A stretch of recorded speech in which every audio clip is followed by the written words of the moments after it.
L'anime commence dans le royaume d'Arcadia, 5 ans avant le temps présent. Nous apprenons que le royaume a été vaincu et s'est effondré aux mains d'un chevalier inconnu, dont la véritable identité reste un mystère. À cause de cela, il a reçu le titre de Chevalier Noir. Suite à la chute d'Arcadia, un nouveau royaume a été établi à sa place, connu sous le nom de Royaume d'Atsumada. Plus tard, nous voyons un chevalier nommé Leisha s'enfuir de quelque chose d'inconnu. En fuyant à travers les toits, il tombe accidentellement d'un bâtiment et atterrit à l'intérieur de l'Académie des Chevaliers. Dès que les chevalières le voient, elles crient et s'alarment. Comme aucun chevalier masculin n'est autorisé à entrer dans leur école, Leisha est immédiatement capturé et emprisonné dans la prison de l'Académie. Le lendemain, un chevalier nommé Crolisha lui rend visite en prison et remarque qu'il porte 2 épées au lieu d'une. L'une d'elles est une étrange épée noire, différente de toutes les autres dans le royaume. À ce moment-là, Leisha est convoquée pour rencontrer la directrice. Lorsqu'elle arrive, elle l'accueille et révèle qu'elle sait qu'il était l'un des chevaliers de l'ancien royaume et qu'il était même un prince. Par conséquent, elle lui demande de rejoindre l'académie et de s'entraîner aux côtés des chevalières. Comme tous les chevaliers ont disparu après la chute d'Arcadia, le nouveau royaume a décidé de former des guerrières. Leisha est choquée par son offre et ne sait pas quoi faire. Jusqu'à ce que la chef des chevaliers de l'académie apparaisse soudainement et dise à la directrice qu'elle refuse d'accepter Leisha, affirmant qu'il est un imposteur qui a pénétré dans l'académie sans autorisation. La directrice essaie de la calmer et de la convaincre que Leisha serait un grand atout pour l'académie. Elle finit par accepter, mais sous une condition. Ensuite, elle défie Leisha en duel. Si elle gagne, Leisha sera emprisonné, mais s'il gagne, il sera autorisé à rejoindre l'académie. N'ayant pas d'autre option, Leisha accepte le défi. Après cela, il quitte l'académie et se rend directement chez sa sœur, Aeri, pour lui raconter ce qui s'est passé. Elle devient inquiète et l'exhorte à gagner le duel, avertissant que s'il est emprisonné, elle ne pourra pas payer l'amende. D'autant plus que le nouveau royaume a des lois strictes contre les chevaliers de l'ancien royaume. Elle lui dit également que son adversaire est extrêmement puissant. Elle n'a jamais perdu un seul combat. Mais en même temps, elle rappelle à son frère qu'il était autrefois le prince d'Arcadia, et lui aussi n'a jamais été vaincu en bataille. Le lendemain, le duel tant attendu a lieu, avec des chevaliers des 2 royaumes rassemblés dans l'arène. Leisha entre sur le champ de bataille nerveusement, tandis que son adversaire entre avec courage et confiance, comme si la victoire était déjà sienne. Dès que la bataille commence, Leisha utilise son épée magique et invoque le pouvoir du dragon, matérialisé sous la forme d'un costume de bataille national spécialement conçu pour le combat à grande échelle. En même temps, Leisha, la chevalière, active son épée et invoque le même pouvoir. Mais à sa grande surprise, Leisha réalise que son costume est de nombreuses fois plus puissant que le sien. Sans aucun avertissement, elle lance une attaque féroce en utilisant ses armes avancées, car Leisha ne pouvait pas égaler sa force. Elle essaie d'esquiver et de se défendre, ce qui inquiète les chevaliers du vieux royaume à son sujet. Cependant, Harry les rassure en disant « J'ai confiance en Leisha ». Lorsqu'il se fixe un objectif, il le réalise quoi qu'il en coûte. À ce moment-là, Leisha, la féminine, devient furieuse parce que Leisha refuse d'abandonner. Elle décide donc d'utiliser son arme ultime. Elle déclenche son attaque dévastatrice, qui cette fois touche Leisha directement, ce qui le fait tomber au sol, complètement épuisé et incapable de bouger. Se sentant victorieux, Leisha est sur le point de célébrer lorsqu'elle réalise soudain qu'elle ne peut plus contrôler ses pouvoirs magiques, en raison de l'énergie excessive qu'elle a utilisée pendant la bataille. Au même moment, tout le monde est choqué lorsqu'un monstre apparaît et commence à attaquer dans l'arène de combat. Les chevaliers réalisent rapidement qu'ils sont en grave danger et commencent à évacuer. Tout le monde sauf Leisha, qui est toujours incapable de contrôler son pouvoir. Elle croit que c'est la fin pour elle. Soudain, Leisha, le masculin, réapparaît, ayant regagné une partie de son énergie. Il lui dit « Je vais distraire le monstre pendant que tu rassembles à nouveau ta force. Une fois que je te donnerai le signal, frappe-le avec ton attaque la plus puissante pour l'achever. » Leisha accepte le plan. Tous les deux, autrefois ennemis, deviennent maintenant alliés, travaillant ensemble pour sauver le royaume. Leisha met en œuvre le plan et distrait le monstre pendant que Leisha se charge. Au bon moment, elle libère un coup puissant qui défait instantanément le monstre. Ensemble, ils réussissent à sauver le royaume d'une destruction imminente. Mais ensuite, Leisha remarque que Leisha, le masculin, s'est effondré d'épuisement. Elle se précipite pour vérifier son état, et il est immédiatement emmené dans une salle de l'académie. La journée se termine. Le lendemain matin, Leisha se réveille et trouve Leisha, la femme, dans sa chambre. Il est clair qu'elle veillait sur lui pendant qu'il était inconscient. Elle essaie de le nier, mais échoue.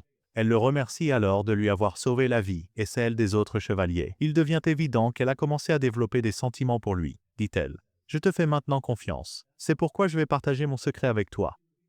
Elle révèle qu'elle porte la marque de l'ancien royaume. Leisha est choquée et demande « Comment as-tu cette marque si tu es la princesse du nouveau royaume ?» Elle répond qu'elle ne sait pas comment elle l'a obtenue. Mais elle lui demande de garder cela secret car elle ne sait pas ce qui pourrait arriver si cela était découvert. Leisha promet de garder son secret. Puis elle lui dit qu'à partir de demain, il commencera à s'entraîner avec eux à l'académie. Elle dit au revoir et s'en va. À leur insu, la nuit, Krasval avait secrètement observé la chambre de Leisha pour une raison inconnue. Et ainsi, la journée arrive à sa fin. Le lendemain marque le premier jour officiel de Leisha à l'académie. À cause de cela, la directrice vient personnellement lui présenter les chevaliers. Ils sont tous émerveillés qu'un chevalier masculin les rejoigne, et il devient rapidement le centre d'attention, ce qui rend Leisha nerveuse et observée. Puis il repère le chevalier Fluffy, son ami d'enfance. Il est ravi de rencontrer enfin quelqu'un qu'il connaît. Alors il la salue et décide de s'asseoir à côté d'elle et d'étudier avec elle. Tout cela se passe sous les yeux attentifs de Leisha, la chevalière, qui se sent extrêmement jalouse, surtout maintenant qu'elle a commencé à tomber amoureuse de lui. Pendant la pause, tous les chevaliers se rassemblent autour de Leisha, lui demandant des informations sur ses capacités. Ils apprennent qu'il possède une variété de compétences qui peuvent être utilisées pour de nombreuses tâches. À cause de cela, chacun d'eux veut son aide pour différentes choses. Alors ils décident d'écrire leurs demandes pour que Leisha les aide un par un. À ce moment-là, Leisha, la chevalière, entre dans la foule et rejoint Leisha, lui disant qu'elle a aussi une demande. Elle veut qu'il soit son assistant personnel. Fluffy entend cela et intervient immédiatement, objectant que Leisha est déjà submergée par les responsabilités de l'académie et que ce serait trop pour lui. Alors que les deux filles se disputent à propos de Leisha, Krulsfer entre et annonce que la directrice a demandé à le voir. Elle réussit à l'éloigner d'elle, le sauvant ainsi de leur combat. Mais au lieu de l'emmener chez la directrice, il devient clair pour Leisha qu'elle a seulement dit cela pour le sortir de la situation. Il la remercie. Krulsfer lui dit alors « Je t'ai sauvé parce que j'ai besoin de ton aide aussi. Je veux que tu cherches le héros noir, celui qui a détruit l'ancien royaume. » Leisha lui demande pourquoi, mais elle refuse de révéler la vérité. Tout ce qu'elle dit, c'est que c'est une affaire personnelle, une dette que je dois régler avec lui. Cette nuit-là, Leisha s'endort et rêve d'un jeune homme nommé Oni qui se prépare à utiliser l'épée magique noire. Dans le rêve, Leisha est effrayée, se remémorant le pouvoir de l'épée. Mais Oni insiste pour l'utiliser et promet de ne faire de mal à personne avec. Leisha se réveille confuse, ne comprenant pas le sens de ses rêves et visions récurrents. Peu de temps après, Leisha reçoit une demande d'assistance d'un chevalier dans l'atelier. Lorsqu'il arrive, il est surpris de découvrir que l'atelier appartient à Leisha, la chevalière, et c'est elle qui a demandé son aide. Il est encore plus choqué de voir qu'elle a réparé son armure de combat, qui avait été gravement endommagée lors de son dernier combat contre le monstre. Leisha lui demande d'utiliser cette nouvelle armure pour protéger le nouveau royaume, et il lui promet qu'il le fera. Ensuite, elle l'invite à sortir en ville avec elle. Il accepte, et elle l'emmène au restaurant le plus cher de la ville pour lui offrir le dîner. Cependant, juste avant d'entrer, elle réalise qu'elle a oublié son argent. Donc, ils annulent l'idée, et Leisha lui achète un repas simple à la place. Plus tard, il l'emmène à son endroit secret, un endroit calme où il aime passer du temps. Leisha s'est émerveillée par cet endroit, surtout parce qu'il offre une vue complète sur tout le royaume. À ce moment-là, elle décide de lui révéler toute la vérité. Elle dit « Je t'ai menti quand j'ai dit que je ne me souvenais pas comment j'avais obtenu la marque de l'ancien royaume. La vérité est que je me souviens de tout. Personne ne sait vraiment qui je suis. » Leisha commence à raconter l'histoire de son enfance difficile et dit à Leisha « J'étais la fille d'un homme politique éminent dans l'ancien royaume, un homme connu pour se rebeller contre la monarchie et essayer de saisir le pouvoir. À cause de cela, l'armée du royaume m'a kidnappé pour m'utiliser comme levier contre mon père. Mais malheureusement, mon père m'a abandonné, choisissant la politique et s'opposant au royaume plutôt que de sauver sa propre fille, continua-t-elle. En conséquence, le royaume m'a traité comme une propriété.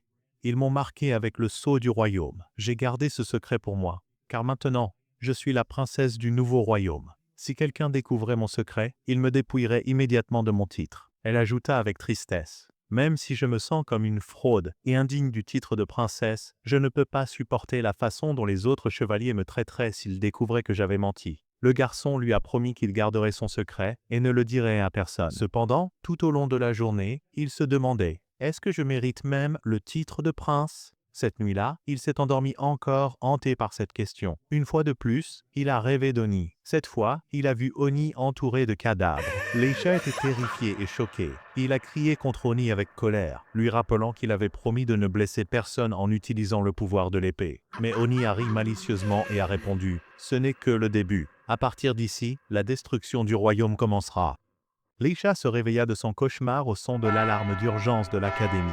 Il se précipita rapidement dehors pour découvrir ce qui se passait. Là, il trouva le superviseur des chevaliers tenant une réunion avec les autres chevaliers, leur annonçant qu'un autre monstre était apparu dans le royaume Elle leur ordonna de sortir et de se battre. Un groupe de chevaliers, avec Leisha, se mit en route pour affronter le monstre, tandis que Leisha, la fille, et Aeri restèrent à l'académie pour la protéger. Les chevaliers arrivèrent sur le site où le monstre était apparu, seulement pour découvrir un énorme ballon ressemblant à de la gelée. Soudain, le ballon se divisa en orbes plus petites, chacune libérant un monstre géant. Ils entourèrent les chevaliers de tous côtés. Malheureusement, les monstres étaient plus nombreux et plus forts que les chevaliers. Leisha, la fille, fut choquée de découvrir que le chef des monstres n'était autre que Gargal, l'ancien commandant des chevaliers du vieux royaume. Il était revenu pour se venger du nouveau royaume et lui faire la guerre.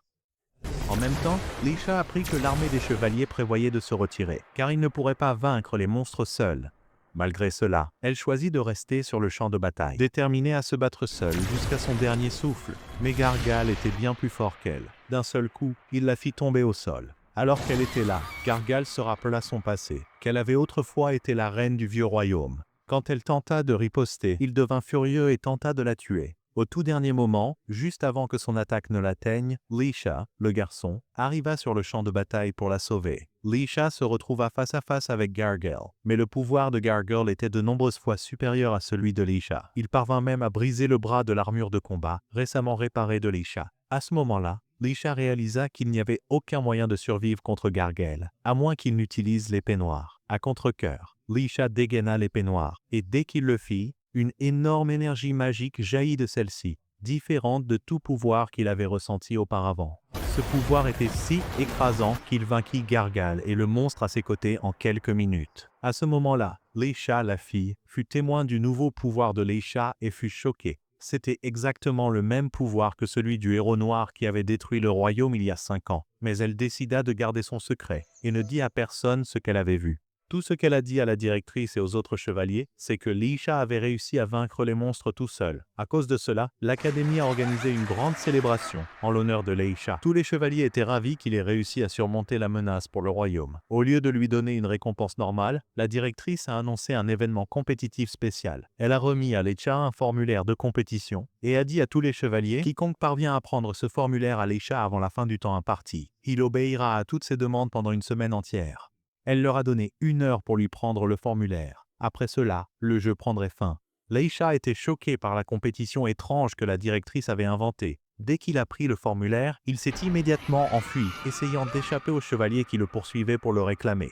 Il a réussi à les éviter et s'est caché dans l'atelier de Leisha. À ce moment-là, Leisha a commencé à parler à Leisha, le garçon, du pouvoir de l'épée noire, et a promis de garder son secret. Cependant, elle lui a demandé de partager plus d'informations sur l'épée, pensant que cela pourrait l'aider dans son travail à l'atelier. Leisha lui a fait confiance et a commencé à expliquer ses pouvoirs. Mais il s'est avéré que c'était un piège. Leisha a profité de sa distraction et l'a maîtrisé en utilisant l'une des armures de combat pour lui prendre le formulaire. Leisha lui a demandé de le libérer, promettant qu'il lui donnerait le formulaire après. Mais une fois qu'elle l'a fait, il a révélé qu'il l'avait également trompée. Il s'est immédiatement échappé avant qu'elle ne puisse l'attraper. Il s'est enfui pour se cacher dans le jardin de l'académie. Mais là, il a trouvé Fluffy, qui voulait aussi lui prendre le formulaire. Au dernier moment, Leisha a réussi à s'échapper et est retourné dans l'académie, se cachant dans la première pièce qu'il a rencontrée. Malheureusement pour lui, il s'est avéré que c'était le dortoir des nuits. Il s'est rapidement caché derrière des boîtes, espérant que personne ne le remarquerait, sachant que se faire attraper là le mettrait dans de sérieux ennuis. Mais la chance n'était pas de son côté. Krolsfer l'a repéré. Leisha a supposé qu'elle le dénoncerait et dirait aux autres qu'il était dans la pièce. Mais, à sa grande surprise, elle ne l'a pas fait. Elle a choisi de l'aider à la place, restant silencieuse jusqu'à ce que les chevaliers quittent la pièce. Ensuite, elle a appelé Leisha de son endroit caché, lui disant que c'était sûr, et a demandé le formulaire pour le retourner à la directrice, disant que le jeu était terminé. Leisha remercia Krolsfer de l'avoir aidé et lui remit le formulaire, seulement pour être choquée lorsque Krolsfer révéla qu'elle l'avait aussi trompé. Le jeu n'était pas du tout terminé. Elle avait changé l'horloge pour le duper et volé le formulaire. Cela fit de Krolsfer la gagnante du défi. Et maintenant, elle avait le droit de faire toutes les demandes qu'elle voulait pendant une semaine entière. Leisha était obligée de obéir. Leisha était stupéfait lorsque Krolsfer lui demanda d'être son petit ami pendant cette semaine. Plus tard dans la nuit, la directrice convoqua Leisha dans son bureau. Lorsqu'il arriva, elle lui montra un sifflet magique et lui dit que c'était le même que Gargal avait utilisé pour contrôler les monstres des abysses qui attaquaient le royaume. Elle dit « C'est pourquoi je t'ai choisi, Leisha, pour tester ce sifflet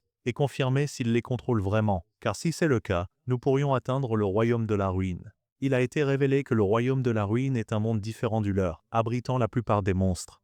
Leisha accepta la tâche et promit à la directrice qu'il enquêterait sur la question en profondeur. En quittant son bureau, Il tomba sur sa sœur Aerie et lui raconta tout ce qui s'était passé, comment Krolsfer l'avait trompé et ce qu'elle lui avait demandé. Aerie l'avertit. Fais attention à Krolsifer. Il y a beaucoup de questions qui l'entourent. Elle n'est pas originaire de ce royaume. Elle est la fille d'un ministre puissant de l'étranger. Ces nouvelles révélations rendirent Leisha encore plus mal à l'aise. La journée se termina avec lui plongé dans ses pensées sur la semaine qu'il passerait désormais sous le contrôle de Krolsifer. Le lendemain, Krolsifer rencontre Leisha dans le salon d'entraînement et commence à lui parler davantage d'elle-même, expliquant la raison derrière sa demande inhabituelle. Elle dit « Je suis la fille d'un ministre important, et à cause de cela, on s'attend à ce que j'entre dans un mariage politique qui bénéficierait à la position sociale de mon père. Mais je rejette complètement cela. C'est pourquoi nous devons faire semblant d'être fiancés cette semaine, car l'assistant de mon père vient me rendre visite. Quand elle verra que je suis en relation, elle le rapportera à mon père, et il annulera le mariage politique arrangé. » Une fois que Leisha comprend le plan de Krolsfer, il accepte de l'aider. Le lendemain, ils sortent ensemble dans la ville pour acheter de nouveaux vêtements à Leisha en préparation de la rencontre avec l'assistant du ministre. Alors qu'ils marchent dans les rues, ils sont soudainement attaqués par un groupe de chevaliers du vieux royaume, cherchant à se venger de Leisha pour la défaite dévastatrice qu'il a causée à leur armée. Cependant, ils ne réalisent pas que Krolsifer est avec lui, et elle possède une immense puissance magique capable de les vaincre tous. Krolsifer demande à Leisha de distraire les chevaliers pendant qu'elle rassemble sa force, et elle parvient à les vaincre tous seule, sauf un chevalier qui s'échappe. Leisha court après le chevalier fuyant, mais alors qu'il le poursuit, une fille apparaît soudainement sur son chemin, capture le chevalier et l'élimine. Krolsifer la présente alors à Leisha, lui disant que son nom est Tayar, l'assistante du ministre. Krolsifer l'accueille dans la ville, et ils se dirigent tous vers un restaurant pour dîner ensemble. Là, Krolsifer présente Leisha comme son fiancé. En même temps, le prince Balzrod arrive. Il est venu avec Tayar pour voir Krolsifer et annonce qu'il est censé être son futur mari, car leurs familles ont déjà convenu du mariage, et il ne reste plus que les arrangements finaux. Mais Krolsifer refuse fermement, déclarant qu'elle est déjà fiancée à Leisha. Balzrod se moque de Leisha, l'appelant un chevalier faible avec un statut social inférieur.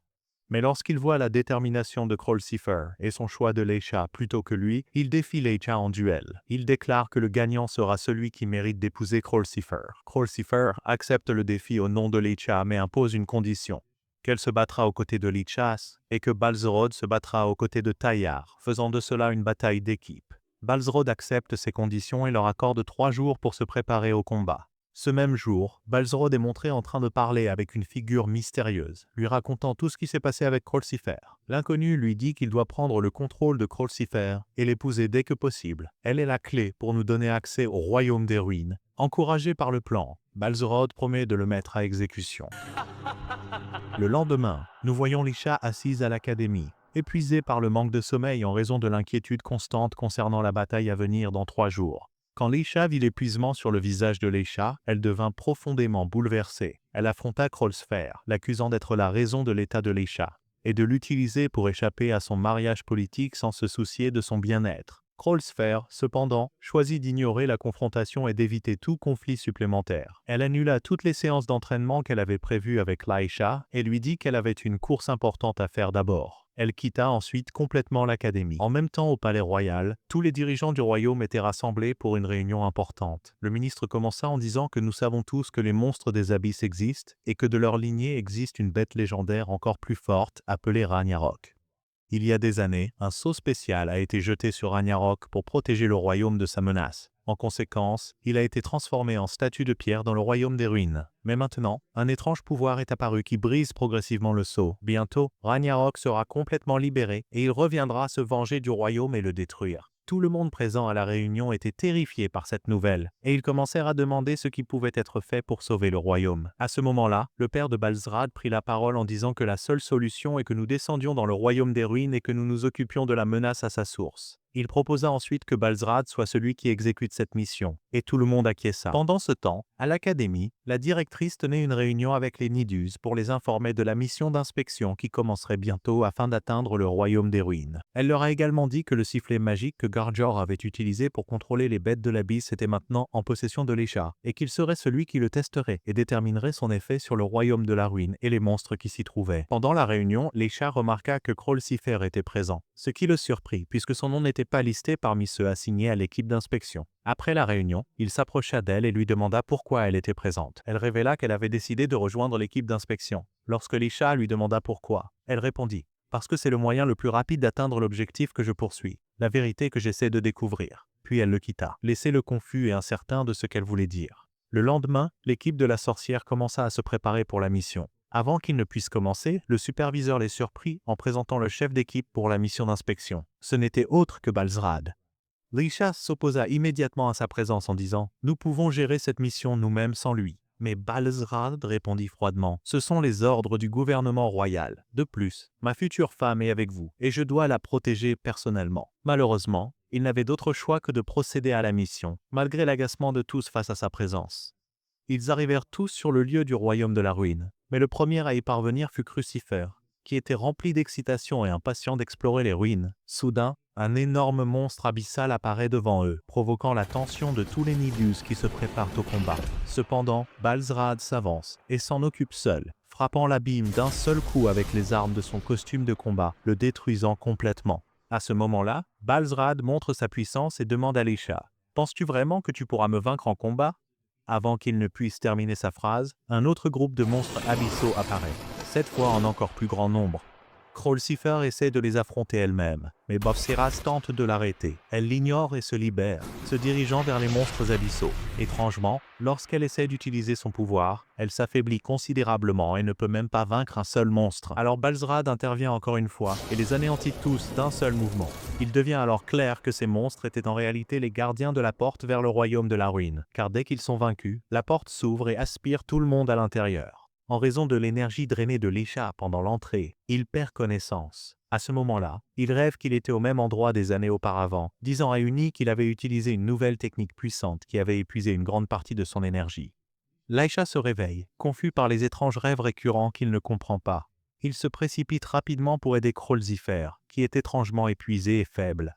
Il suggère qu'il rentre et abandonne la mission pour l'instant, mais Crucifer refuse fermement en disant « C'est ma chance d'atteindre la vérité ». Lisha n'a d'autre choix que de la soutenir, et il l'aide à atteindre la salle de contrôle du royaume des ruines. Une fois arrivé, Crucifer laisse Lisha derrière et se dirige vers le centre de la pièce, se tenant devant une porte mystérieuse. Dès qu'elle se tient devant le panneau de contrôle, le cryptage de la porte se désengage et elle s'ouvre sans effort pour elle. Cela choque Lisha et il lui demande comment elle a pu le faire et pourquoi le cryptage a été brisé si facilement. Ensuite, Crucifer révèle la vérité choquante qu'elle vient de confirmer. Parce que je ne suis pas humaine, je suis l'une des survivantes du royaume ruiné. Soudain, avant que Lisha puisse même traiter ce qu'elle a dit, la pièce commence à s'effondrer. Lisha la saisit et elle s'échappe juste à temps avant que la pièce ne soit détruite. Malgré tout cela, Crucifer n'abandonne pas. Elle continue d'explorer l'endroit jusqu'à ce qu'elle trouve un couloir rempli de capsules et de caisses. À ce moment-là, Crucifer commence à raconter à Lisha son histoire depuis le début. Elle a dit « Il y a des années, mon père adoptif, le ministre, était en expédition au pays des ruines. Là, il a trouvé une étrange boîte parmi les nombreuses autres. J'étais l'enfant à l'intérieur de cette boîte, juste une très petite fille. Alors il a décidé de m'adopter, pensant que je pourrais être spécial et qu'il pourrait bénéficier de moi d'une manière ou d'une autre. Mais en grandissant, le ministre a réalisé que j'étais juste une enfant ordinaire. J'ai commencé à comprendre, d'après la façon dont sa famille me traitait, que j'étais adopté. Ils m'ont toujours vu comme une étrangère, quelqu'un de moins qu'eux. C'était la principale raison pour laquelle j'ai rejoint l'Académie des Valkyries. J'ai décidé de m'entraîner plus dur, d'améliorer mes compétences et de prouver à la famille du ministre que j'étais forte et différente. Quand j'ai découvert que je venais du pays des ruines, j'en ai fait ma mission de découvrir la vérité. Et maintenant, j'ai enfin réussi. Pendant que Lisha écoutait les confessions de Crucifer, il était choqué par tout ce qu'elle disait. Elle a continué. Personne ne m'a jamais aimé. Je n'ai même jamais trouvé quelqu'un de mon monde qui me ressemblait. C'est pourquoi je me suis toujours senti seul, comme si je n'appartenais pas à ce monde. À ce moment-là, Lisha a ressenti la douleur de la vie solitaire de Crucifer. Il a essayé de la réconforter et lui a dit qu'elle était maintenant dans un endroit où toutes les Valkyries l'aimaient. Puis Lisha a commencé à partager sa propre histoire triste, pleine de difficultés depuis son enfance. Il a dit « Mon grand-père faisait partie du gouvernement du royaume, ce qui faisait de moi l'un des princes royaux. Un jour, mon grand-père a découvert une corruption majeure au sein de la cour royale. Lorsqu'il a essayé de s'y opposer, ils se sont débarrassés de lui. Non seulement cela, mais ils m'ont également exilé, moi et ma famille du palais. Quand ma mère est tombée malade et avait besoin d'aide, personne ne nous a soutenus. Malheureusement, elle est décédée. » Après avoir terminé son histoire tragique, Lisha a dit qu'il se sentait complètement seul, sans personne à ses côtés, sauf Fluffy, qui venait le visiter et prendre soin de lui. Juste à ce moment-là, Lisha est arrivé et les a interrompus, disant que la mission de reconnaissance était terminée et qu'il était temps de partir. Ils sont tous retournés à l'académie. Plus tard, Leisha a raconté à sa sœur Aeri la journée difficile qu'il avait eue. Aeri lui a préparé une boisson chaude pour l'aider à se détendre, et elle lui a dit que Krolsever lui avait demandé de la préparer pour lui. Il l'a bu tout de suite et s'est endormi profondément sans rien sentir, seulement pour découvrir que la boisson était droguée, et que Krolsever avait demandé à Aeri de le droguer. Ainsi, il ne participerait pas à la bataille entre eux et Balzar. Elle l'a fait par peur pour lui, sachant que Balzar était plus fort et pouvait sérieusement le blesser. En effet, Krolsifer se rend sur le champ de bataille seul sans Leisha, ce qui pousse Balsarad à lui demander où il est. Krolsifer lui dit que Leisha ne participera pas à cette bataille, et puisque la bataille est pour son bien, elle la combattra seule. Par conséquent, Balzrod décide également de combattre Krolsifer lui-même. Il utilise son pouvoir pour assommer Tyrer, rendant la bataille 1 contre 1 entre lui et Krolsifer. Alors que la bataille commence, Krolsifer réalise l'immense pouvoir de Balzorod, qui a augmenté depuis le jour de la mission d'inspection. Elle est choquée et ne comprend pas le secret derrière sa force. Elle passe de l'attaque à la défense, faisant de son mieux pour se protéger des attaques implacables de Balzrod. Soudain, Leisha apparaît, portant son costume de combat noir associé à l'épée noire. Il devient clair qu'il était conscient du plan de Krolsifer pour le tenir à l'écart du combat. Il avait seulement fait semblant que son plan avait fonctionné, choisissant d'intervenir au moment parfait. Leisha dit à Balzrod, « J'ai compris le secret derrière ta force. Tu absorbes le pouvoir de quiconque tu touches. » Balzrod ne le nie pas. Au lieu de cela, il complimente Leisha pour son intelligence. À ce moment-là, Krolsifer comprend enfin pourquoi elle a perdu son pouvoir pendant la mission d'inspection. Balsarad l'avait touché et avait drainé sa force. Elle réalise également qu'il est actuellement plus fort parce qu'il a absorbé l'énergie de Tyrer. Alors que Balzrod lance une attaque vers Krolsifer, Leisha se précipite pour la protéger. Cependant, il se rend vite compte que c'était un piège. Balzrod a utilisé l'attaque pour se rapprocher et absorber l'énergie de la combinaison de combat de Leisha. Ce qu'il réussit à faire. Le pouvoir de Leisha s'affaiblit considérablement, il se retrouve incapable de le contrôler, tandis que la force de Balzrod augmente de manière perceptible. Balzrod commence à se moquer de la faiblesse de Leisha, confiant dans sa victoire. Mais ce qui se passe ensuite est complètement inattendu. Leisha parvient d'une manière ou d'une autre à rassembler à nouveau sa force. Non seulement cela, mais son pouvoir se multiplie au-delà des niveaux normaux. D'un seul coup, il frappe Balzrad, qui est incapable de se défendre. Le coup est si fort que Balzrad perd toute son énergie d'un coup. Et ainsi, la journée se termine par la victoire surprenante et décisive de Leisha sur Balsarad. Le lendemain, Thérèse rencontre Krolsifer et lui dit que Leisha a gagné la bataille et a vraiment prouvé qu'il la mérite. Par conséquent, elle informera le ministre de leurs fiançailles. Tyrer dit alors au revoir et s'en va. Krolsfer se sent heureuse d'avoir enfin échappé au mariage politique et remercie Leisha de l'avoir aidé et d'avoir gagné le duel. Pendant ce temps, Leisha et Philu observaient secrètement de loin. Leisha est accablé de jalousie et de rage. Ils retournent tous à l'académie, et plus tard, Leisha et ses amis se rassemblent avec Leisha, et lui disent qu'une figure mystérieuse s'est glissée dans l'académie la nuit et a dérangé les chevalières. Ils veulent l'attraper avant que Célis n'arrive à l'académie. Leisha leur demande « Qui est Célis ?» L'un d'eux répond que Célis est la fille du premier ministre de la cour royale, et elle est l'une des figures les plus influentes et puissantes de l'académie des chevaliers. Malheureusement, elle méprise profondément les chevaliers et elle fait tout ce qu'elle peut pour faire expulser Leisha. Cela rend Leisha très nerveux à son sujet, même avant de la rencontrer. Cependant, il décide de retarder sa réflexion à son sujet et de se concentrer d'abord sur l'attrapage de l'intrus. Pour le piéger, il demande à Leisha de se déguiser en l'une des chevalières de l'académie, puisqu'il est le plus fort parmi elles et peut facilement attraper l'infiltrateur. Leisha accepte et commence à se promener dans l'académie déguisée. Il s'assoit dans un endroit sombre et tranquille, attendant que l'intrus apparaisse. En attendant, il entend la voix d'une fille parlant à un chat parmi les arbres. Alors qu'il est distrait, l'intrus apparaît soudainement devant lui. Leisha se lève rapidement pour l'attraper, mais la fille se met en travers de son chemin et protège l'intrus, qui s'effraie en la voyant et s'enfuit. Avant de s'échapper, il leur lance un couteau et Leisha est blessée. La fille l'emmène dans sa chambre pour soigner sa blessure, croyant qu'il est l'un des étudiants féminins. Elle lui demande son nom, et Leisha ment, disant que son nom est Luno. À sa surprise, il apprend que la fille est sans yeux, celle que tout le monde craint pour sa force et son autorité. Mais ce que Leisha voit est le complet opposé. Elle est gentille et douce avec lui.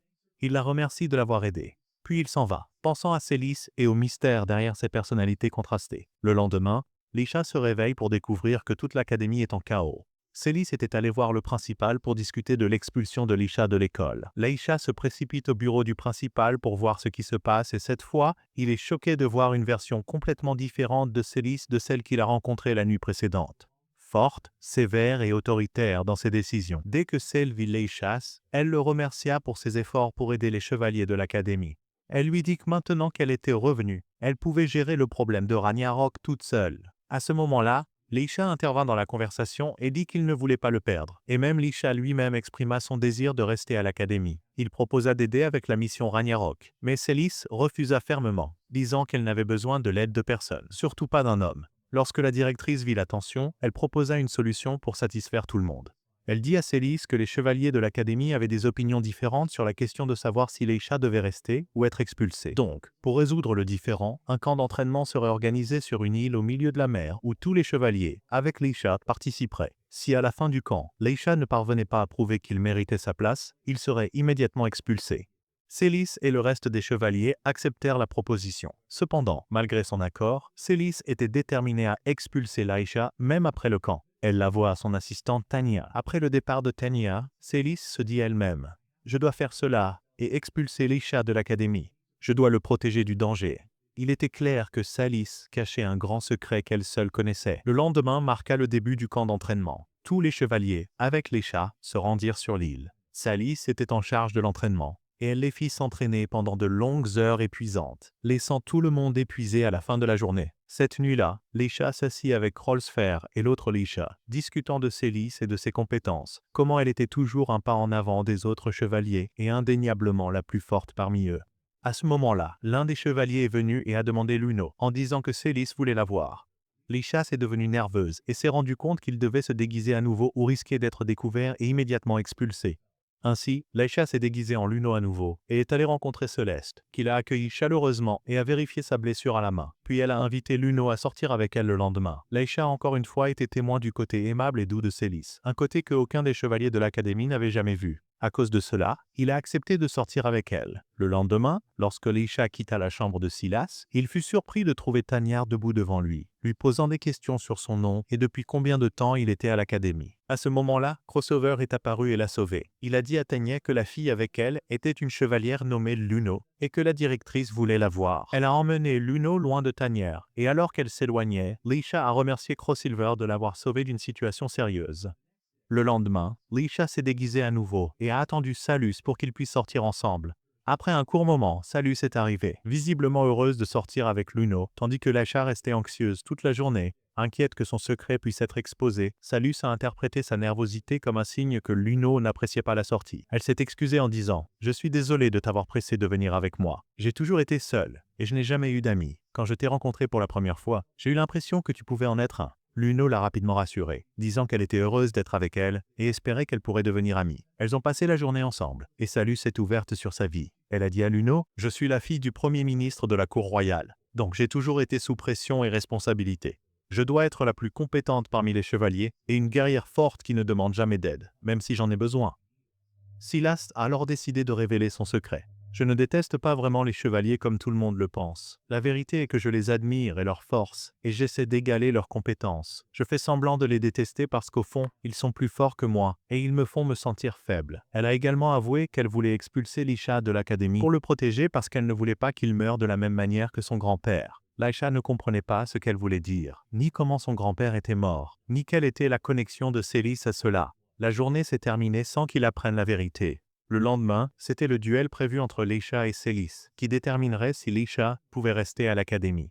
Mais alors que le combat commençait, quelque chose d'étrange se produisit. Ragnarok se libéra complètement du sceau et émergea de dessous l'arène. Au lieu d'un duel entre Leisha et Célis, la bataille se transforma en un combat contre Ragnarok. En même temps, deux chevaliers réussirent à capturer l'intrus de l'académie. À la grande surprise de tous, l'infiltrateur s'avéra être Tanyar, qui avait divulgué des informations de l'académie à une figure inconnue, visant à éliminer les chevaliers qui protégeaient le nouveau royaume, afin que l'ensemble du royaume puisse être facilement détruit. Au milieu de tout ce qui se passait, nous voyons Fluffy marcher à travers la forêt, visiblement épuisée.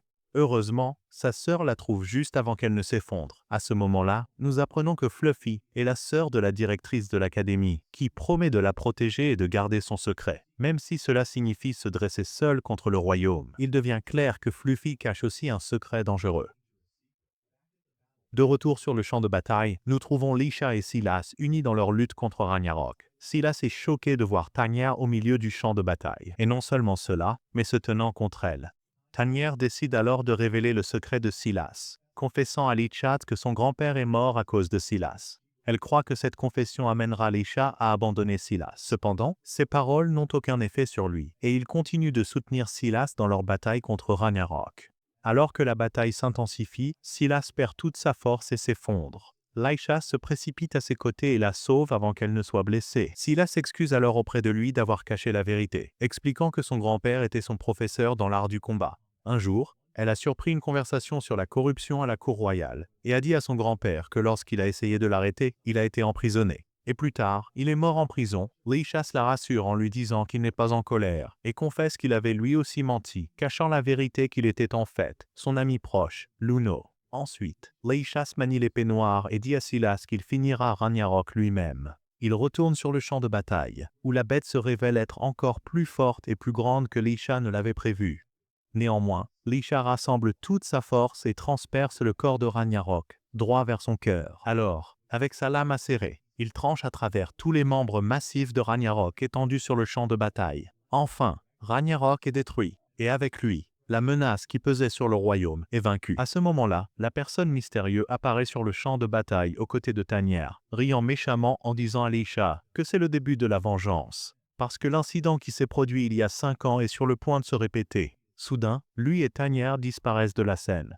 Leisha est laissée confuse, incapable de comprendre ce qu'il voulait dire ou quel incident s'est produit il y a 5 ans. Finalement, tout le monde retourne au camp en toute sécurité. Leisha va vérifier Seals, qui lui présente ses excuses à sa manière pour la façon dont elle l'a traité et le remercie de l'avoir aidé. Elle lui dit que c'est la première fois que quelqu'un l'aide. Elle dit aussi qu'elle accepte de le laisser continuer à l'académie. Leisha la remercie et lui conseille de montrer sa véritable personnalité gentille aux autres chevaliers, car c'est bien mieux que le personnage qu'elle fait semblant d'avoir.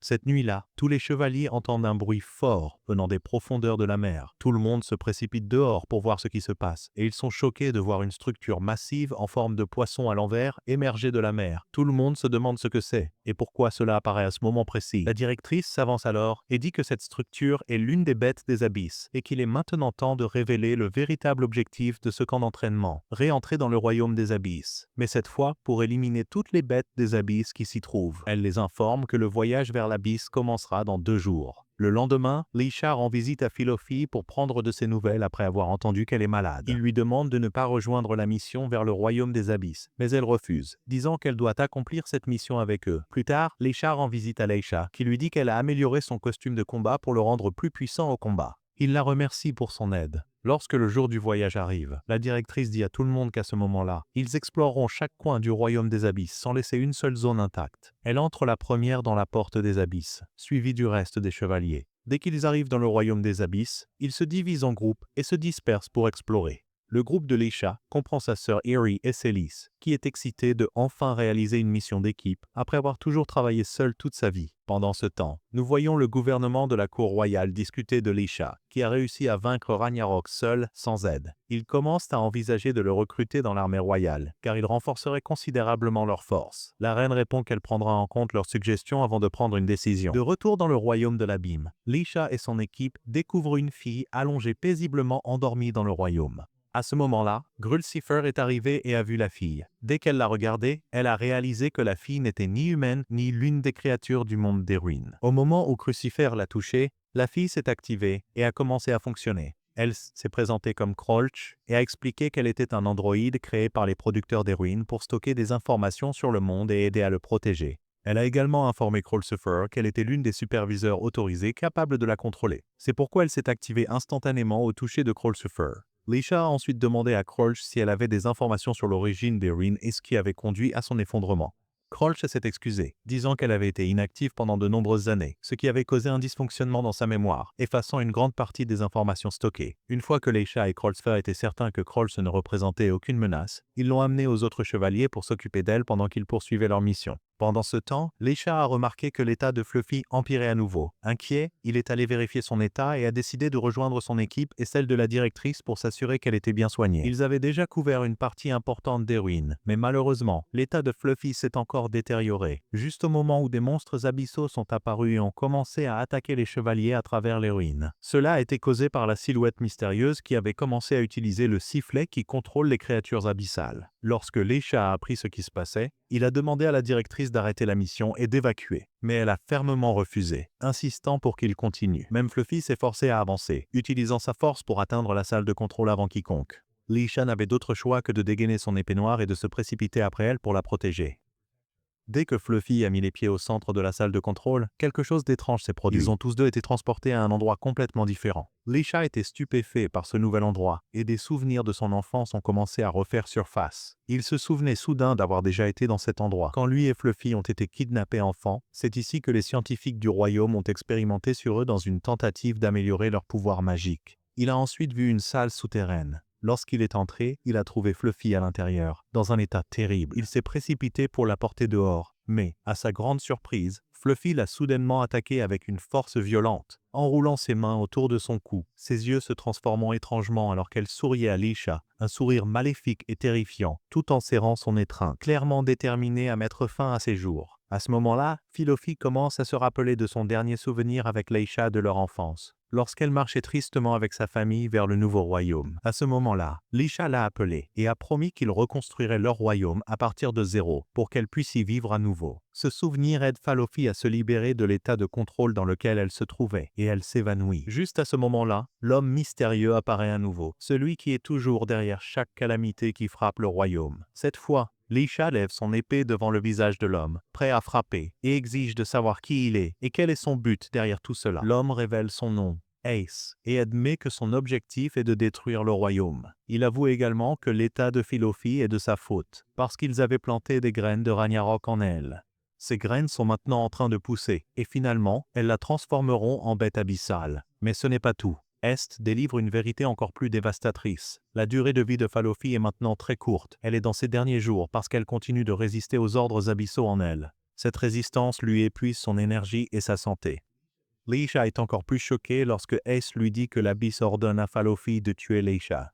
Et chaque fois qu'elle lutte contre cet ordre pour le protéger, cela raccourcit encore plus sa vie. Ace dit alors, « Si tu veux la sauver, tu dois m'aider à entrer dans le niveau inférieur des ruines. Si tu refuses, Fluffy mourra dans quelques jours. » Pour sauver la vie de Fluffy, Leisha est contraint d'accepter. Pendant ce temps, le reste des Nitessis termine les derniers des Abyss Beasts qui les ont attaqués. Aeri dit alors, « Nous n'avons pas d'autre choix que de nous retirer. » Et donc, tout le monde commence à se retirer et à sortir des ruines. Leisha porte Fluffy de retour à l'académie et l'emmène dans sa chambre. Ensuite, il sort, dévasté et accablé, incertain de ce qu'il doit faire pour la sauver et sauver le royaume en même temps. À ce moment-là, il tombe sur le directeur de l'académie qui dit, « Je suppose que tu sais maintenant la vérité sur Fluffy. » Leisha est choquée de découvrir que sa sœur savait aussi l'état de Fluffy. Ensuite, le directeur commence à lui raconter l'histoire depuis le début. Lorsque Fluffy a été enlevée pour ses expériences secrètes, ils ont implanté une graine de Ragnarok en elle. À cause de cela, elle est morte et est revenue à la vie, plus forte qu'avant.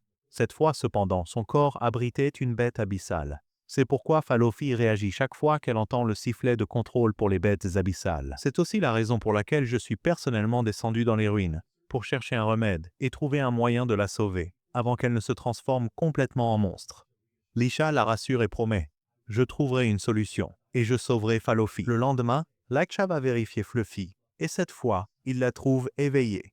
Elle lui dit, « Tu as dû découvrir la vérité sur moi maintenant. Voici qui je suis vraiment, la vérité que j'ai cachée si longtemps. Quand je suis revenu à la vie, j'avais un fort objectif. Ma sœur, qui était toute seule à l'époque, et toi, Leisha, tu étais faible à ce moment-là, et je devais être à tes côtés. Mais maintenant, ma sœur est entourée de personnes qui se soucient d'elle. Et toi, Lux, tu es devenu le chevalier le plus fort du royaume. C'est pourquoi je peux enfin mourir en paix. » Leisha rejette fermement ses paroles et dit, « Je ne te laisserai pas mourir, je promets de te sauver et de sauver le royaume. » Il lui rappelle qu'elle était la seule à être à ses côtés après la mort de sa mère, et que si elle meurt, il sera de nouveau seul. Ces mots touchent profondément Fluffy et lui redonnent sa volonté de vivre. Le lendemain, Lux et les Night Girls retournent dans le royaume des ruines, visant à atteindre le niveau inférieur. Ils sont accueillis par Krolsch, qui les informe que l'entrée du niveau inférieur est interdite. Cependant, comme Krolsfer est à l'origine du royaume des ruines, elle peut ouvrir la porte du niveau inférieur toute seule.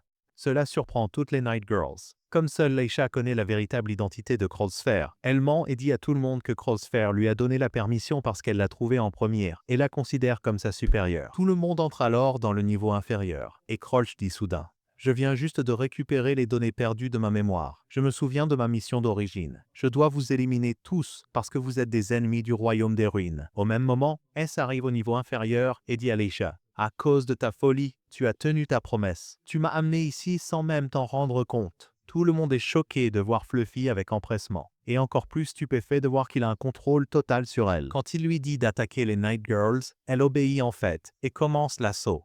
Has profite du chaos de la bataille pour s'éclipser et tenter de voler le cristal magique qui l'a poursuivi tout ce temps. C'est alors que l'assistant de Eyes apparaît pour la première fois, et il découvre qu'il s'agit d'Oni, le frère aîné de Leisha, et aussi le même héros noir qui a détruit le royaume d'Arcadia il y a 5 ans. Il l'a fait pour se venger de la cour royale qui a ruiné sa famille.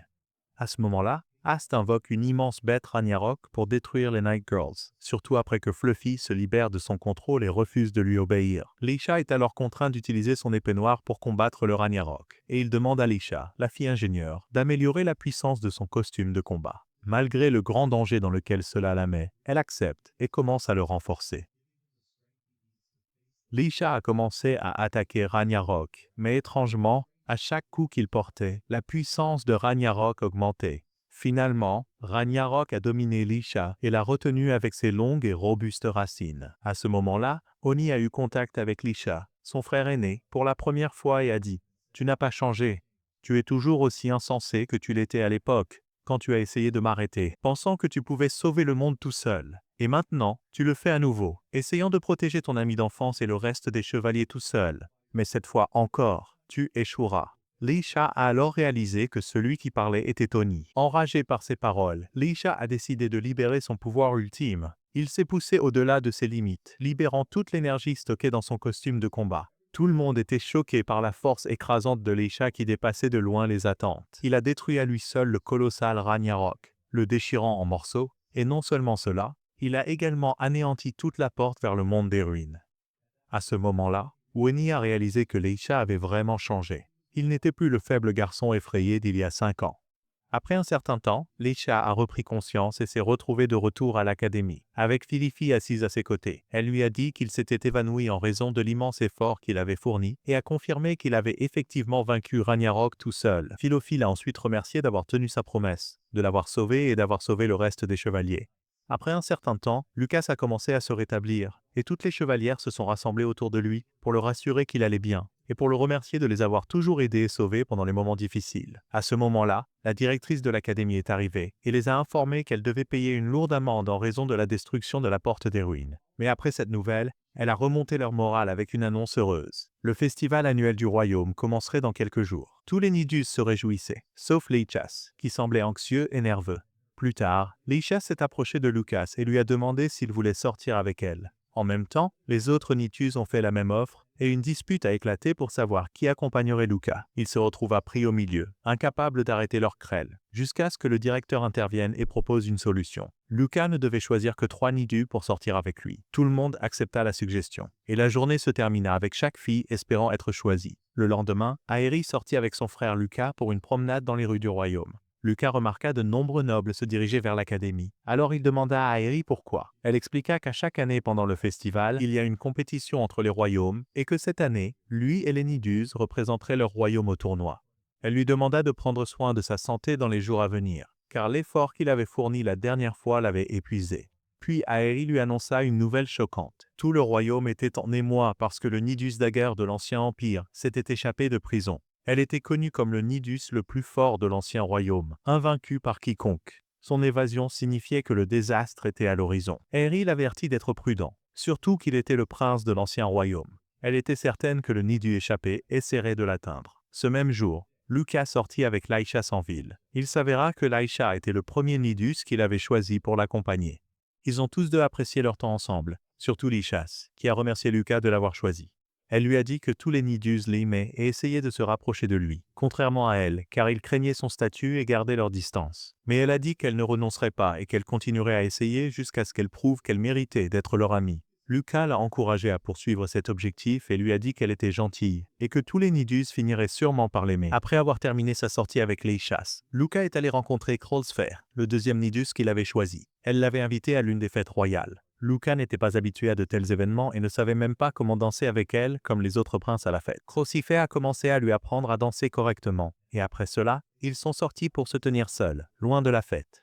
À ce moment-là, Krolsfer lui a dit de faire attention, car Thérèse était à la fête et les observait. À cause de cela, ils ont fait semblant d'être encore en couple jusqu'à ce qu'elle parte parler avec Thérèse. Lucas a ensuite quitté la fête pour aller à sa troisième sortie, cette fois en choisissant de sortir avec Philophie. Elle l'a emmené à l'église pour qu'ils puissent prier ensemble, et après cela, elle lui a demandé de se reposer et de faire une courte sieste en paix, loin du bruit de l'académie et des chevaliers. Elle a dit « Je sais que tu as eu une longue journée, et c'est pourquoi tu as besoin de te reposer, surtout que tu es encore en train de récupérer. » Comme Lucas était vraiment épuisé, il a accepté, s'est allongé pour se reposer et l'a remercié. Il a remarqué qu'elle était la seule à penser à son bien-être.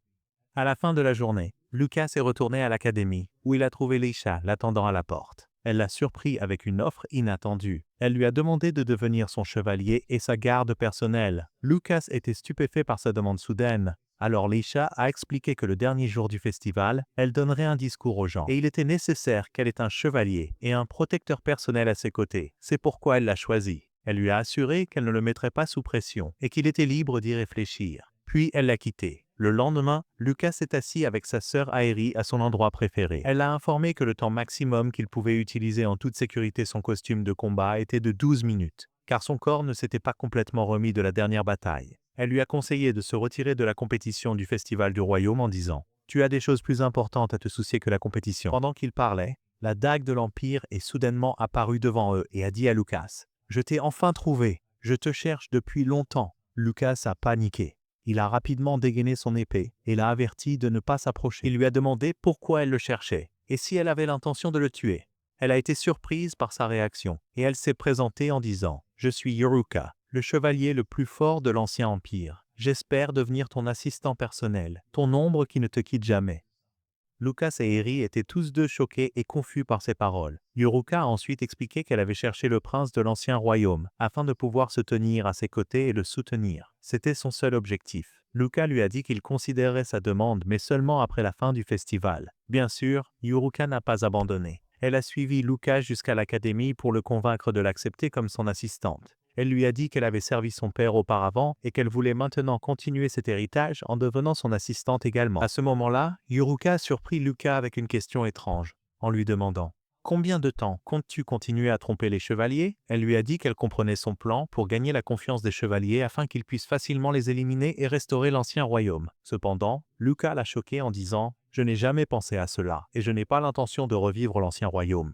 Apparemment, Yoruka n'a pas aimé sa réponse. Son attitude est passée de respectueuse à hostile. Avant qu'elle ne puisse penser à blesser Lucas, elle s'est retrouvée face à face avec Célise et les autres chevaliers, tous vêtus de leur armure de combat et prêts à se battre. Le premier à engager le combat avec Yoruka était Philophie, qui a réussi à lier ses bras avec de fortes cordes. Mais étrangement, Yoruka a pu contrôler les pouvoirs de Philophie sans qu'elle ne s'en rende compte, et lui a fait attaquer les autres chevaliers à la place. Après cela, Yoruka a décidé de quitter l'académie. Mais avant de partir, elle a dit à Lucas « Je te donnerai une chance de plus pour considérer mon offre. Si tu acceptes, je révélerai un secret dangereux qui changera le royaume pour toujours. » Elle est partie, et Lucas et les autres se sont demandé quel pouvait être ce secret. Le lendemain, nous voyons Ace dans un endroit inconnu, avec Sonia et Yoka. Ils sont accompagnés d'un androïde qui ressemble à Krolch, qui les informe que tout est prêt exactement comme prévu. Dès que Iruka entend cette nouvelle, elle s'éloigne. Tanya demande à Ace s'il fait vraiment confiance à Iruka pour garder leur secret. Ace la rassure en disant qu'Iruka ne les trahirait jamais. En même temps, dans le royaume, la cour royale a convoqué Lucas et Eri pour une affaire urgente. L'un des hauts fonctionnaires a commencé à parler à Lucas, lui disant qu'un groupe d'anciens citoyens de l'ancien royaume, dirigé par un fugitif nommé Rigerade, prévoyait d'attaquer le nouveau royaume pendant le festival. Ils comptent profiter de l'armée dispersée pour protéger la célébration. Ils l'ont également informé qu'il y a environ une centaine de monstres des abysses cachés dans un village abandonné près des frontières du royaume. Les monstres des abysses n'attendent que le signal pour lancer l'attaque et se répandront immédiatement dans tout le royaume et le détruiront. Par conséquent, ils ont demandé à Lucas d'attirer les monstres des abysses hors de leur cachette, tandis que les forces royales les aideraient à les éliminer, sauvant ainsi le royaume. Harry s'est opposé, disant que Lucas ne pourrait pas accomplir une mission aussi dangereuse seul, mais Lucas a accepté la demande. Cependant, ce n'était pas la seule chose qu'ils lui demandaient. Ils exigeaient également qu'il gagne le concours du festival à venir. À ce moment-là, Harry s'est fâché, insistant sur le fait qu'il était déraisonnable que Lucas gère les deux tâches, surtout puisque son corps ne s'était pas complètement rétabli. Mais les fonctionnaires ont rejeté l'idée que Lucas se retire de la compétition, lui laissant aucun choix que de promettre qu'il gagnerait. Ainsi, Lucas se retrouva accablé d'une énorme responsabilité, et il savait qu'il devait y faire face. Alors que Lucas rentrait avec Aérie du palais royal, Aérie semblait visiblement triste. Elle a dit à Lucas qu'elle s'inquiétait pour lui, mais il l'a rassuré, disant qu'il pouvait accomplir les deux tâches et lui a demandé de croire en ses capacités. Le lendemain, Lucas est allé voir Leishas, qui travaillait à la réparation de son costume de combat. Elle l'a informé qu'il était prêt à être utilisé, mais lui a également donné les mêmes avertissements qu'Aérie, expliquant qu'il ne pourrait pas l'utiliser longtemps. À ce moment-là, Lucas sentit que Yoruka le surveillait. Il a quitté Leisha et s'est enfui à sa recherche jusqu'à ce qu'il la trouve. Il lui a demandé pourquoi elle était venue le voir à nouveau, et elle lui a dit qu'elle espérait qu'il avait changé d'avis. Elle lui a demandé s'il avait décidé de la rejoindre. Lucas lui a ensuite demandé pourquoi elle était si déterminée à reconstruire le royaume d'Arcadia. Yoruka a expliqué qu'elle avait un frère jumeau qui était mort en la protégeant lors de la chute du royaume. Elle lui était très attachée, et avant qu'il ne meure, il lui fit promettre de reconstruire le royaume. Elle a également dit qu'elle voulait rester fidèle au père de Lucas, qu'elle avait servi jusqu'à la toute fin de sa vie. Elle a dit à Lucas que son père lui avait demandé de continuer à servir le vieux royaume et de garder son serment jusqu'à la fin de ses jours. C'est pourquoi elle voulait être l'assistante de Lucas, car il serait le prince qui reconstruirait le royaume. Cependant, Lucas s'est excusé, et il lui a dit qu'il était toujours engagé dans sa décision et qu'il ne ferait pas ruiner le royaume actuel. Yoruka lui a alors dit qu'à partir de ce moment-là, elle devrait le traiter comme un ennemi, et elle jura que personne ne le tuerait sauf elle. Puis elle s'éloigna, et la journée prit fin. Le lendemain marqua le début du festival et le premier jour du tournoi. Lucas fut celui qui ouvrit le tournoi en combattant un chevalier d'un autre royaume, et il devait le vaincre. Aérie l'encouragea et lui rappela de ne pas oublier ses limites d'énergie et la mission qu'il devait accomplir par la suite. Lucas entra sur le champ de bataille au milieu des acclamations des citoyens du royaume et vainquit facilement son adversaire, remportant le match et complétant la première partie de sa mission. Après la bataille, Lucas dit à Aérie qu'il se rendait au village et lui demanda de garder sa mission secrète des autres chevaliers afin qu'il ne s'inquiète pas tout en se préparant pour la prochaine partie du tournoi. Aérie accepta. Lucas se rendit au village où se cachaient les créatures de l'abysse. Dès son arrivée, Tagne, qui faisait partie des rebelles contre le royaume, le vit. Elle utilisa le sifflet qui contrôle les monstres de l'abysse, les faisant sortir de leur cachette et attaquer Lucas. Mais Lucas était bien préparé et a réussi à vaincre un grand nombre d'entre eux. Les créatures restantes ont été éliminées par l'armée royale qui soutenait Lucas dans sa mission. Une fois la mission terminée, le commandant de l'armée a conseillé à Lucas de se reposer avant de retourner au festival. Lucas a accepté et s'est endormi, pensant à l'avenir du village et aux jours à venir. En même temps, pendant le festival, c'était le tour de Leisha de concourir dans le tournoi. Elle est entrée dans l'arène de combat et le match a commencé. Au début, elle s'en sortait extrêmement bien et était sur le point de gagner. Cependant, quelque chose de très étrange s'est produit à mi-chemin du combat. Leisha a soudainement perdu le contrôle de ses pouvoirs. Au lieu de diriger ses attaques contre son adversaire, elle a accidentellement frappé le public, incapable de contrôler son costume de combat. Quelques instants plus tard, elle a retrouvé ses sens, mais la scène avait déjà été gravement endommagée.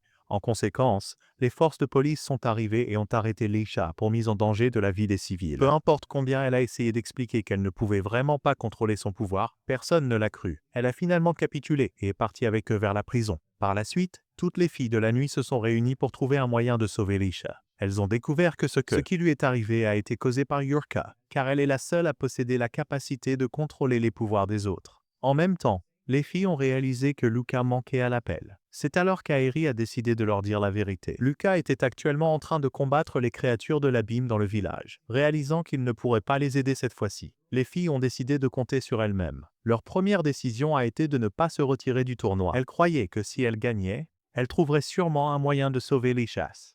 À ce moment-là, Lucas se réveille au son de puissantes explosions dans le village. Quand il sort pour voir ce qui se passe, le commandant de l'armée l'informe qu'un groupe de rebelles a lancé une attaque, et ils sont maintenant engagés dans la bataille. Lucas se prépare immédiatement au combat et rejoint la lutte. Pendant le combat, il rencontre Rigrad lui-même, le leader des forces rebelles, et celui qui contrôle les monstres des abîmes, accompagné de Yoruka. Lucas essaie de convaincre Yoruka qu'elle est utilisée pour les objectifs égoïstes des autres, mais malheureusement, Elle est complètement aveuglée par la vérité. La véritable bataille commence entre Lucas et Reigrad, qui dit à Lucas que la véritable destruction est maintenant arrivée dans le royaume et qu'il est temps de révéler le secret que Yurka lui avait caché. En même temps, Lucas ressent un énorme tremblement de terre. Il découvre seulement que sa source est un monstre colossal, incroyablement grand. Reigrad lui dit que c'est la 5e ruine, connue sous le nom de Titan, et qu'elle détruira tout le royaume. Nous voyons ensuite Ice et Sonia à l'intérieur du Titan, le contrôlant. Lucas se souvient qu'il ne peut utiliser son armure de combat de la Black Sword que pendant 12 minutes, mais malgré le risque, il décide de l'utiliser pour combattre le Titan et sauver le royaume. Dès que Lucas active l'armure, Reigrad est témoin de son véritable pouvoir et devient si terrifié qu'il s'enfuit. Pendant la bataille, Lucas parvient à contacter Aeri et lui demande des nouvelles de la situation dans le royaume. Elle lui dit que le Titan se rapproche de la capitale et que Lisha a été arrêtée et est actuellement en prison. Pendant ce temps, nous voyons Tanya rendre visite à Lisha en prison, lui disant qu'elle connaît son secret, qu'elle porte une marque de l'ancien royaume. Tanya lui offre une place parmi eux, promettant qu'elle deviendra la nouvelle princesse d'Arcadia une fois rétablie. Lisha refuse l'offre, déclarant qu'elle ne serait jamais la cause de la chute du royaume actuel et qu'elle ne laissera personne le détruire. L'expression de Tanya s'assombrit. Elle ordonne alors aux gardes de révéler la marque de Lichas et de répandre son secret à tout le royaume, la qualifiant de traîtresse. Terrifiée et incertaine de la façon de se défendre, Lichas est sauvée juste à temps lorsque Lucas arrive. Les gardes fuient immédiatement par peur. Lichas s'excuse auprès de Lucas en disant qu'elle lui cause toujours des ennuis, mais Lucas la rassure, disant qu'elle est celle qui l'inspire et le soutient toujours. Il lui demande alors de l'aider à affronter le Titan, et Lishat accepte avec enthousiasme. Ensemble, ils se dirigent pour confronter la menace massive. Le reste des chevaliers les rejoint pour les aider dans leur bataille, mais peu importe combien de fois ils attaquaient, le géant était à peine affecté. À ce moment-là, Ei regardait tout depuis la salle de contrôle à l'intérieur du corps du géant, se délectant de la sensation de victoire. Voyant la situation, Lucas décida de combiner son pouvoir avec celui de Laishas. Ensemble, ils forgèrent une arme immensément puissante et frappèrent le géant. Cette fois, ils parviennent à le blesser, à affaiblir sa force et même à paralyser complètement ses mouvements. Lucas s'adressa alors à Fluvy et Calciver. Nous, Leisha et moi, nous nous occuperons du géant. Le couple obéit et se mit immédiatement en route pour le village. Pendant ce temps, Lucas fut pris au dépourvu lorsque quelqu'un les attaqua, ne découvrant qu'il s'agissait d'As qui avait décidé de quitter le corps du géant et de les affronter lui-même après avoir perdu le contrôle. Ailleurs dans le royaume, Tanya attaquait les villageois, déterminée à les tuer sans raison. Soudain, Célis bloqua son chemin et déclara « Tu étais autrefois mon amie la plus chère, celle qui m'a trahi. Maintenant, je serai l'ennemi qui te finira. » Un duel féroce éclata entre elles. De retour avec Lucas, il laisse Alicia continuer le combat contre S pendant qu'il cherchait une entrée vers le géant, espérant atteindre la salle de contrôle et l'arrêter. Là, il rencontra Eurekas, prête pour le combat. Lucas essaya encore une fois de la convaincre qu'elle était sur le mauvais chemin. Case l'utilisait pour ses propres fins et demanda comment son frère était mort. Elle répondit « Mon frère a été piégé dans la citadelle pendant que je m'entraînais dans l'armée, il a été accusé de trahison bien qu'il fût innocent, et pourtant il a obéi aux ordres du royaume et a accepté l'exécution. C'est pourquoi je suis moi aussi les ordres du royaume comme mon frère, même s'ils me font du mal. » Pendant que Lucas était distrait en parlant, Eureka saisit l'occasion et lui asséna un coup puissant, lui ôtant sa force. Mais avant qu'elle ne puisse frapper à nouveau, Lucas, ayant découvert sa faiblesse, Jésus porta un coup unique qui drainait tout son pouvoir. Il lui dit « Je pourrais te tuer. Mais mon objectif depuis le début a été de te sauver. Il y a 5 ans, j'ai échoué à sauver le monde et le royaume. Cette fois, je ne laisserai pas cela se reproduire. » À ce moment-là, Eureka se réveilla enfin de l'illusion dans laquelle elle avait vécu. Et pour la première fois depuis des années, elle se rendit à ses sentiments et les ressentit vraiment. Lucas retourna une fois de plus sur le champ de bataille entre Lichas et Ias, sauvant Leisha au tout dernier moment d'un puissant coup d'as. À ce moment-là, un des yeux du géant se détacha et commença à se diriger vers le royaume. As dit alors « Malheureusement, Lucas, tu ne pourras pas sauver le royaume cette fois non plus, parce que cet œil est en réalité une bombe faite de matériaux hautement explosifs et qu'avec juste une pression sur un bouton, tout le royaume et tous ceux qui s'y trouvent seront réduits en cendres. » En même temps, ERK a réussi à atteindre la salle de contrôle à l'intérieur du géant. Cette fois, elle a brisé le cristal magique qui le faisait fonctionner. Dès que le cristal a été brisé, le géant a complètement cessé de bouger et s'est effondré. Ace était choqué par ce qui s'était passé et a réalisé que Rka l'avait trahi. Lucas a saisi l'opportunité et a lancé une attaque puissante sur Aïe, le battant et le forçant à fuir le royaume. Pendant ce temps, chacun des chevaliers avait accompli sa mission, contribuant à la protection du royaume et à la défaite du mal. Enfin, le danger qui avait entouré le royaume de tous les côtés a pris fin et tout le monde a commencé à se sentir en sécurité à nouveau. Quelques jours plus tard, le festival du royaume a pris fin. Le dernier jour de la célébration, Lichas est sortie devant le peuple pour prononcer un discours. Elle a commencé par annoncer qu'elle avait choisi un chevalier pour l'aider à protéger le royaume. Et ce chevalier n'était autre que Lucas, l'ancien prince de l'ancien royaume. Elle a ensuite commencé son discours en disant « Après des années à porter seule les responsabilités du royaume, je peux maintenant compter sur quelqu'un pour m'aider à supporter le fardeau. Mais d'abord, je veux vous dire que nous devons aller au-delà du passé du royaume et travailler de toutes nos forces dans le présent pour un avenir meilleur. Nous devons accepter l'idée que les anciens et nouveaux royaumes se complètent. Ils ne sont pas ennemis. C'est ce que je vous demande à tous de comprendre. » Les gens étaient profondément émus par ces paroles et ont commencé à applaudir avec passion. Licha a ensuite remercié Lucas, qui à la fin a accepté son offre et est devenu son chevalier. À ce moment-là, Lucas a remarqué son frère Oni parmi la foule lors de la célébration. Il a réalisé qu'Oni ne s'arrêterait pas et qu'il continuerait sa mission de détruire le royaume. C'est pourquoi Lucas a promis à Lichas qu'il protégerait le royaume quoi qu'il lui en coûte. Peu après, tous les chevaliers se sont rassemblés pour féliciter Lucas. Comme d'habitude, l'un d'eux a demandé à sortir avec lui, mais cette fois, même Eureka les avait rejoints. Il semblait que les batailles nocturnes autour de Lucas n'allaient pas se terminer de sitôt. Et avec cela, la première saison de l'anime touche à sa fin. N'oubliez pas de vous abonner à la chaîne et d'activer la cloche de notification pour ne rien manquer. Si vous avez aimé l'anime d'aujourd'hui, mettez un pouce en l'air et aidez-nous à atteindre plus de 2000 likes. Faites-nous savoir ce que vous en pensez dans les commentaires. À la prochaine fois.